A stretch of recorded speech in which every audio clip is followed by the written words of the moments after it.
Y les decía yo también, y les adelantaba que íbamos a estar conversando con Cristian Sánchez, psicólogo de profesión y escéptico por convicción.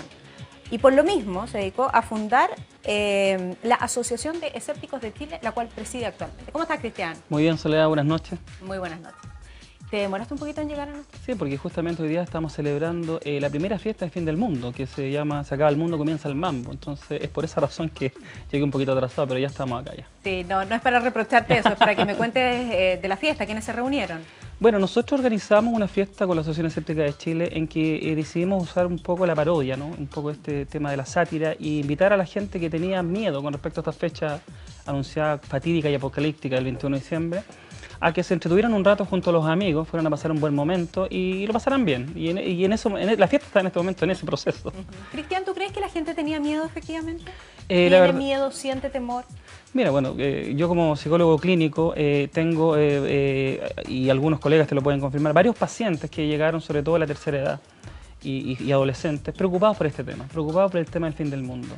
De una u otra manera, uno tiende a ver que el vecino empieza a juntar agua, por ejemplo, o a juntar, qué sé yo, kits de sobrevivencia, cosas por el estilo, y por una cuestión de aprendizaje asociativo e imitativo, uno también tiende a adscribirse a esta paranoia, a adscribirse a esta cuestión.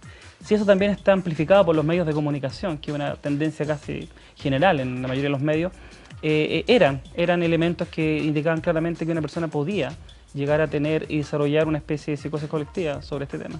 Pero esa persona tiene que tener algunas condiciones psicológicas especiales para que esto lo atemorice. Mira, la credulidad es transversal a la cultura y al tema que yo criterio socioeconómico o nivel cultural. La verdad que es transversal a eso. Tienes creyentes acérrimos en diversos tipos de cosas, desde los estratos sociales más bajos hasta de los estratos sociales más altos. O sea, es transversal a eso. Incluso la formación universitaria, incluso de posgrado, tampoco te hace inmune a la credulidad. Puede ser presa fácil de eso. Nosotros tenemos una tendencia, fíjate, natural a creer. Tenemos una necesidad de creer. Y en este elemento el misterio, la incertidumbre y todo este tipo de cosas nos encantan. Nos encanta descubrirla y saberla. Y no toleramos no saber algo. Entonces a veces hasta la falsa información la escribimos como buena así. Pues yo necesito contarme las historias y tener conclusiones. No tolero la incertidumbre, ni yo, ni tú, ni nadie. Entonces nos llenamos de explicaciones, aunque sean falsas. Lo que pasa acá es que hay un problema de ejercicio del pensamiento crítico, que es algo que, fíjate tú, que es un objetivo transversal en el currículum escolar chileno, pero que no se ejerce mucho. A eso me gustaría ir. Hoy día conversaba con uno de los socios de... Claro, uno de nuestros miembros, el astrónomo, ¿no? Con el astrónomo Eduardo Hunda, y era una conversación súper interesante, porque yo le decía, no es que los escépticos no crean en nada, eso no es así. Claro, no Tienen es así. el desarrollo del pensamiento crítico y creen en aquello que la ciencia sí puede mostrar. Lo que pasa, claro, que siempre tiende una visión media peyorativa del escepticismo, dado que se promueve poco en los medios. O sea, yo creo que tu programa es uno de los únicos que nos ha dado cabida, digamos, para poder contar estas cosas. El escepticismo no es negacionista. Pensar o no creer en algo es ser negacionista, es negarte a la posibilidad. Nosotros, no son ateos, por ejemplo. Tampoco. Es que no aunque agnósticos. Tenemos afinidad con los ateos y con los agnósticos, todos ellos están reunidos en esta asociación. Pero no es lo mismo. Pero no es lo mismo. Cosas simples, por ejemplo, el escepticismo lo que te plantea es la duda. La duda razonable sobre cualquier afirmación que se te presenta como cierta. Y esto tú lo puedes llevar desde el cuestionamiento hacia tu profesor hasta la política, hasta donde tú quieras, ¿no? Eso es ejercer el pensamiento crítico. Si a pesar de la evidencia tú sigues negando el fenómeno, ya eres un negacionista. Y eso no es el escepticismo. El ateo, por ejemplo, te plantea la no existencia de Dios. ¿Ah? Y un ateo puede no creer en Dios, pero sí creer en la medicina alternativa, por ejemplo, o los extraterrestres, o los ovnis. Entonces, no necesariamente es escéptico. Un escéptico llega al ateísmo, obviamente, pero una cuestión de convicción. ¿Te fijas? Y el agnosticismo se declara, no sé, como el que dice, no sé. Mientras no exista la evidencia clara, yo desconozco, yo no sé. ¿Te fijas? Entonces son posturas distintas. Cristian ha sido muy crítico de los medios de comunicación en general. ¿Te parece que hemos revisado mal este tema, que hemos generado más paranoia en la población? Me parece, sí, que la mayoría de los medios han usado, digamos, mucho el sensacionalismo de estos temas. Y yo pienso que acá no es que exista una predisposición clara, digamos, a producir miedo o pánico, sino que lo que veo yo es que acá hay una falta de información. Tanto periodistas como usted y distintos, incluso profesores, que me toca a mí también hacer clases, carecen de información. La mayoría de la información, por ejemplo, relacionada con el escepticismo está en otro idioma. Entonces, nosotros hemos desarrollado con varias personas que ya son miembros, entre ellos el que entrevistaste tú, a hacer artículos en prensa en donde se hacen traducciones, en donde se trata de presentar el escepticismo y el pensamiento crítico de una manera entretenida por lo demás. Y yo creo que es una buena oportunidad también para acercarse a la ciencia, para difundir la ciencia, para conocer los alcances de la ciencia, porque hoy día cuando conversábamos con Eduardo Munda hablamos básicamente de existe la alineación de los planetas, son todos conceptos que uno puede revisar. Es posible que haya 3 días de oscuridad, qué es lo que ha sucedido con el Sol, qué significan las tormentas solares, que eso tiene una explicación. Exactamente. Lo que pasa es que acá, claro, cuando uno ve un país, por ejemplo, que mayoritariamente de algún tipo de creencias, ¿no? Hace poco se hizo una encuesta con respecto al tema OVNI, por ejemplo, y se mostró que el 80% de las personas en Chile creen en la existencia de OVNI y extraterrestres. Eso ya se relaciona mucho con las encuestas que hay afuera, como las Gallup en Estados Unidos, que andan más o menos por el mismo porcentaje. Entonces tú dices, ¿por qué hay tanta creencia y credulidad en estas cosas sobrenaturales o paranormales? Y tú te das cuenta que necesariamente en esos países hay una escasez de divulgación científica. Acá el problema que tenemos no es la ciencia, acá se hace ciencia súper buena y de calidad en este país, pero no hay difusión de la ciencia.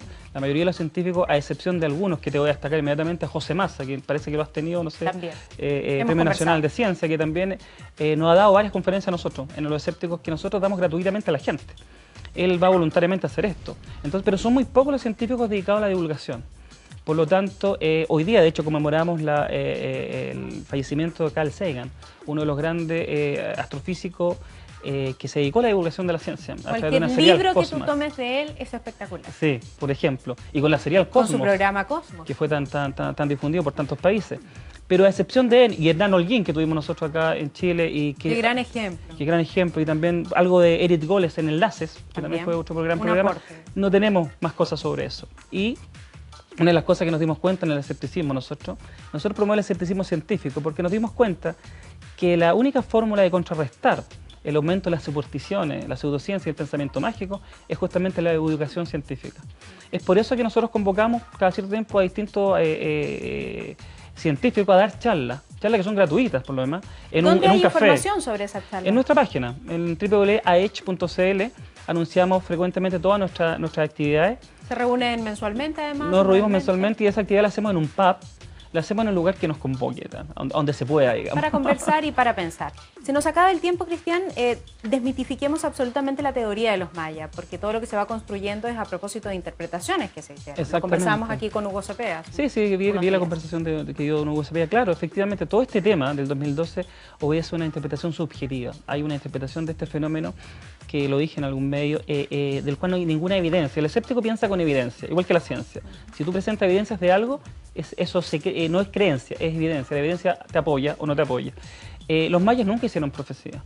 Cuando uno se va a estudiar los códices, por ejemplo, maya, y se va a los estudios epigráficos, que son los que estudian justamente todo lo que tiene que ver con la relación de la comunicación de los mayas, no hay ningún código que diga que se acaba el mundo, por ejemplo. El 6 de Tortuguero, que es el monumento que más tiene relación con esto, solo habla el término un siglo que tenía 5.125 años, porque los mayas usaban los calendarios para medir el tiempo, no para hacer predicciones. Y se basaban en los bactunes, por ejemplo, 13 bactunes de 144.000 días, bueno, toda una matemática ahí al respecto de eso, pero nunca anunciaron fines del mundo. Entonces uno dice, ¿de dónde viene esta historia entonces? Y te das cuenta que detrás de esto hay escritores de ciencia ficción, como Sechara Sitchin, por ejemplo, que escribió el 12º planeta y anunció algo de que un planeta iba a chocar con la Tierra. Patrick Serrell, por ejemplo, otro de la profecía de Orión. Albert Betanmuller, que adaptó profecías a los indios Hopi, fíjate tú, para venderlas como profecías mayas.